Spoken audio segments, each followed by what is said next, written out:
Hi, today I'll be going through some spelling games with you. Spelling games should be quite quick. You probably wouldn't play one game for more than a couple of minutes, and you might do 2 or 3 games in a session and then stop. I would only practice 2 or 3 words in a session as well. Trying to practice 10, unless they have the same spelling rule, is just going to cause confusion. Little and often is the best. It's much better to practice 5 minutes 3 times a week than half an hour once a week. So let's play some games. Spelling game number 1 is quick write, and the premise is you have to write the word as quickly as you can, as many times as you can in a minute. Make sure your child can see the word spelt correctly.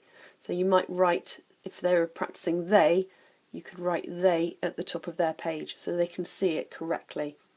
Then you'd set a timer and off they go. Make sure they read the word aloud every time they write it. They.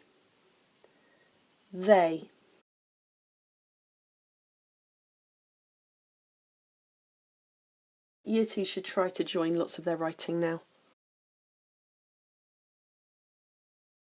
If they make a mistake, it doesn't matter, this is just practice. You can see I got muddled up there and I just crossed that out. When the minute is up, they can count how many times they wrote it correctly. So my score is 14. You can either repeat this straight away and have another minute and your target is to beat that score, or remember the score, write it down, and then have another go at it tomorrow, and you're trying to beat your own score. And that is quick write. This game is look, cover, spell, check. The next one is quite tricky to show with a whiteboard. It's much easier with a piece of paper. For example, say you were practicing the word like. You would get the child to look at that and then cover it. Now you might fold the piece of paper or you might put something over it, and they have to have a go at writing that. Then they have a look at it again. If they've spelt it wrong, talk to them about which bit they forgot or which bit they muddled up, and then repeat it. So this time I would cover both of those and I would have another go. And then compare it, is that right? This game is called Wacky Writing. You're trying to get your child to spell the word correctly, but they can use any style of writing they want. For example, they might do it really big. So say I was practicing was, and then they might do it really small. They might do it tall. They might do it really long. They might do wobbly writing.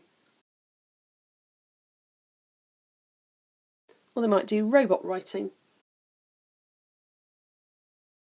Or they might do some really swirly writing. The most important thing is every time they write it, they say it and that they're writing it correctly. The next spelling game is rainbow writing. For this you'd need different colour pencils or different colour felt pens. I'm using markers today, so I've only got 4 different colours, but basically you're trying to get them to write the word correctly in rainbow order. This is a good way for children to learn the colours in the rainbow as well. If you haven't got all those colours, that's alright, they can just write it in different colours. You can do different colour patterns.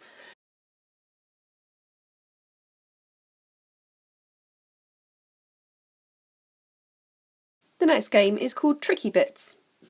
They is a really tricky word to spell, so one of the things you can do is get the children to look for the tricky bit. Which bit of this word is going to catch them out? And very often it is this letter here.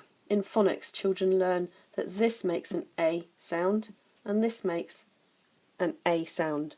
And if you have a look at the A sound in they, it doesn't look anything like that at all. So with the tricky bit, you might practice the tricky bit of the word first, but you'd be practicing this, they, and then cover that up or turn the page, or in my case rub the board and see if that helps them spell it correctly. This game is silly sentences, and it's exactly how it sounds. You're trying to use the words that you're practicing in silly sentences. They can be as silly as you want as long as they make sense, and of course you need to try and remember a capital letter at the start and a full stop at the end. Imagine I was learning the word there. This can go in lots of different places in a sentence, and for year 2s it could go in question sentences as well.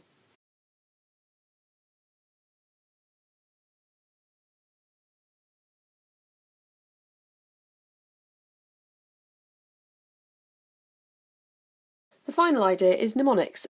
Mnemonics are little poems to help you remember to spell words that are really tricky. For example, with the word was, children can often spell it W-O-S because that's how it sounds. So you could come up with your own poem to help, and you need a picture to go with it so the children can associate that picture with the word they're trying to learn. So in this case it would be we ate sausages. And if you take the first letter from each of those words, we ate sausages, W-A-S, you spell was.